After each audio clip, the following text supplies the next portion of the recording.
میں نے کہا حاجی صاحب سے کہا تازہ حج کر کے آئے تو بیٹے کی شادی پہ ڈھول ڈمکا کیا تو میں کیا سب جانتے ہیں تسی نعتاں پڑھائیاں سن تے اج تے جاندے ہیں تے ہن کی شروع ہویا جی.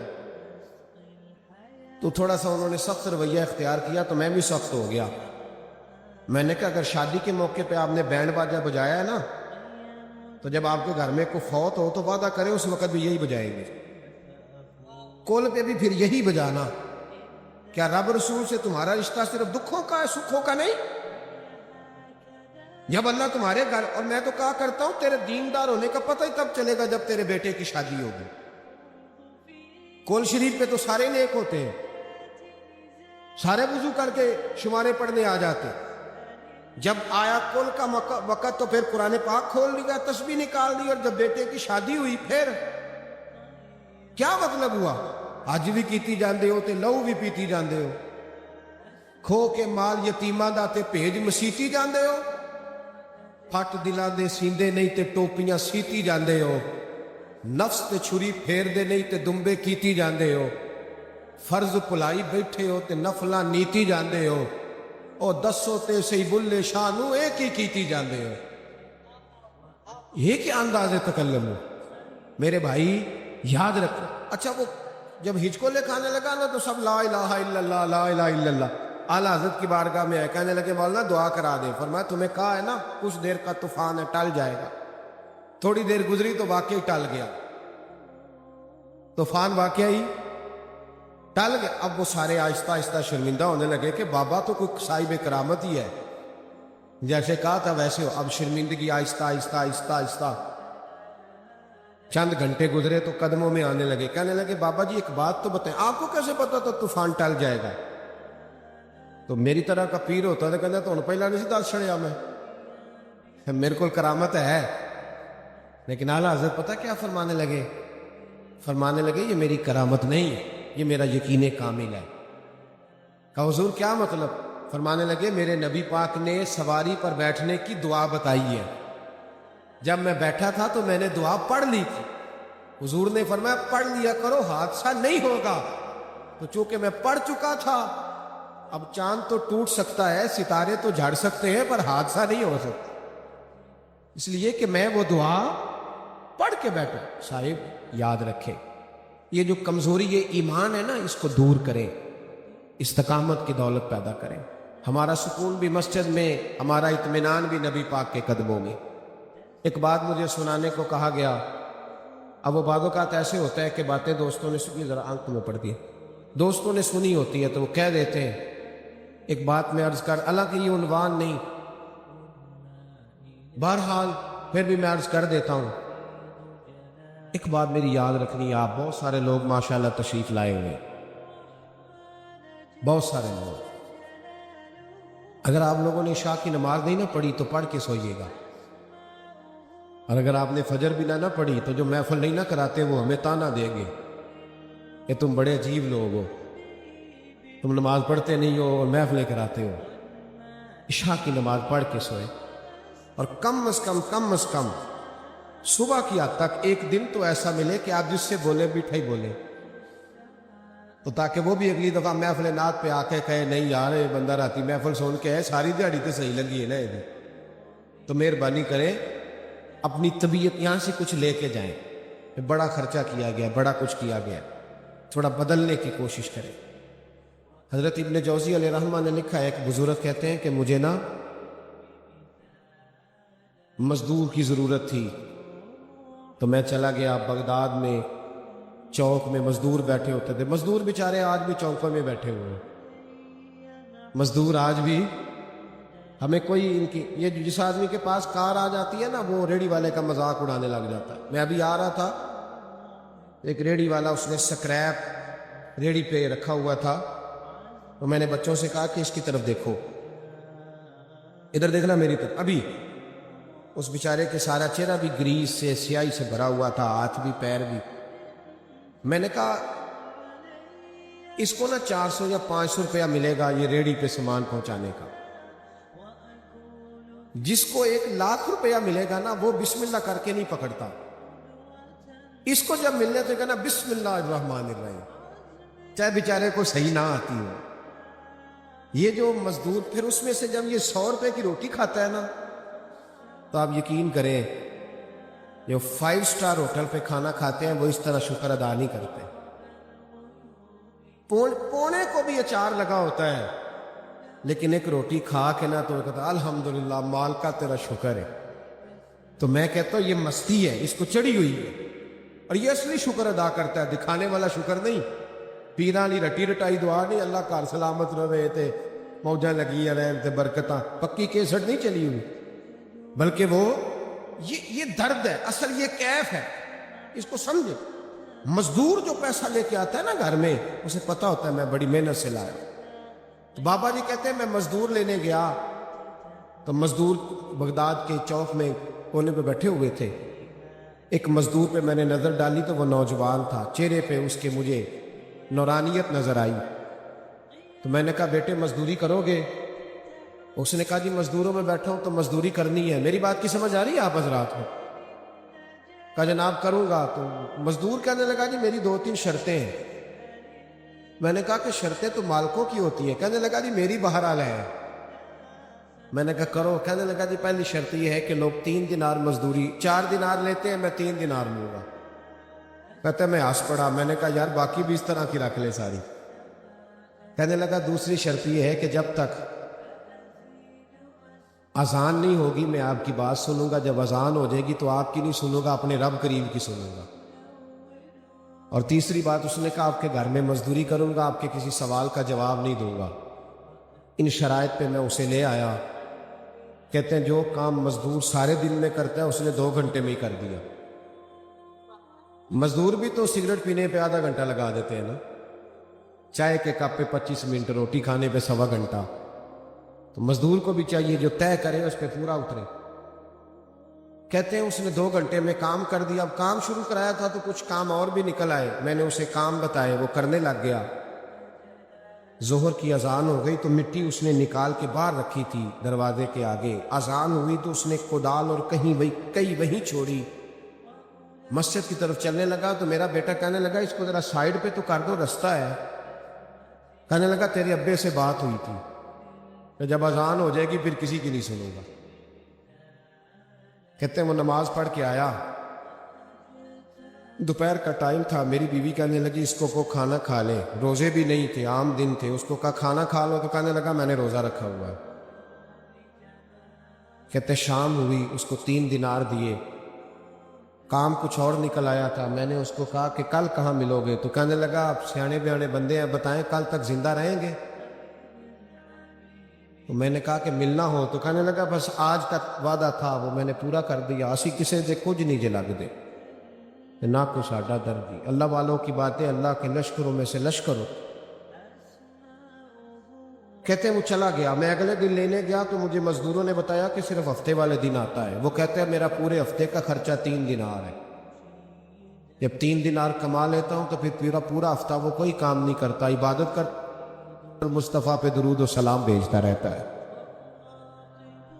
کہتے ہیں میں نے ہفتہ انتظار کیا، اگلے ہفتے انہی شرائط پہ پھر لایا، تیسرے ہفتے بھی لایا، چوتھے ہفتے بھی لایا، 5ویں ہفتے گیا تو ملاقات نہ ہوئی۔ پوچھا وہ کہاں ہے؟ لوگ کہنے لگے بیمار ہو گیا۔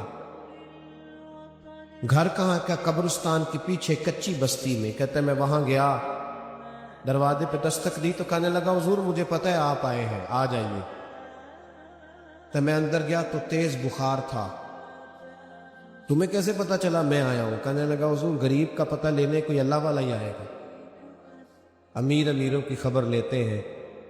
کہتے میں قریب بیٹھا تو تیز بخار تھا۔ میں نے حال چال پوچھا تو کہنے لگا بابا جی حال نہ پوچھو، میرے 2 کام کر دو گے؟ میں نے کہا وہ کون سے؟ اس نے جیب سے ہاتھ ڈالا، چند دینار نکالے۔ کہنے لگا میں آج رات کو انتقال کر جاؤں گا، یہ پیسے لے لو، کفن خرید کے نا میرا جنازہ